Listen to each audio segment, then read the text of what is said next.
चलिए दोस्तों, जैसा कि आप सभी लोगों को पता है कि एमपी स्टेट का सेकेंड राउंड ऑनगोइंग है, यानी कि उसका अलॉटमेंट लिस्ट कल आ गया है।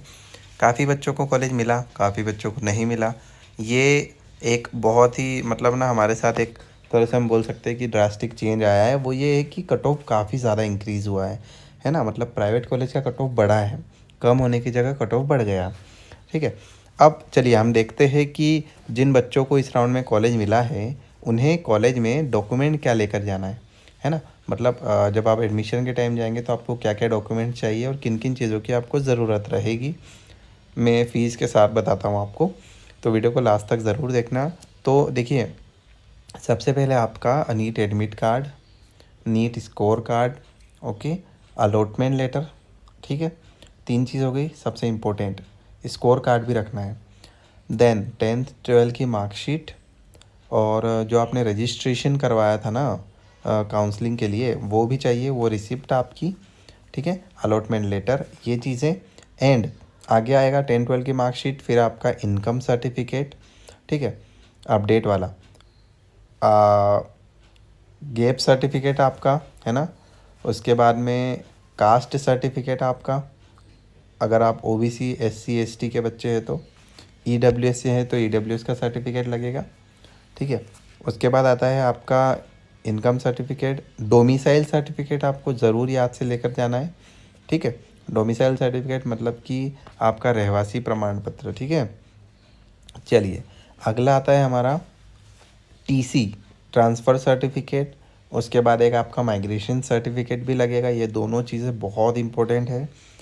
आधार कार्ड आपको एज अ आइडेंटिटी लेकर जाना है।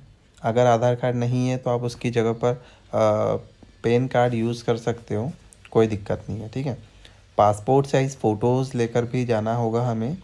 ठीक है, और मेडिकल सर्टिफिकेट आप बनवा लीजिए। अगर अभी है तो ठीक है, और नहीं बन पा रहा है किसी वजह से तो आप एडमिशन के बाद भी दे सकते हो कॉलेज में, कोई दिक्कत नहीं, उन्हें बोल देना, वो चल जाता है। ये सब डॉक्यूमेंट्स आपको लगेंगे एडमिशन के टाइम पे। मेन चीज़ फ़ीस, पैसे लेकर जाना ज़रूर, वहाँ पर खाली हाथ नहीं जाना है, क्योंकि खाली हाथ वैसे कोई नहीं जाएगा, लेकिन फ़ीस जितनी कही गई है उतनी लेकर जाना होगा आपको।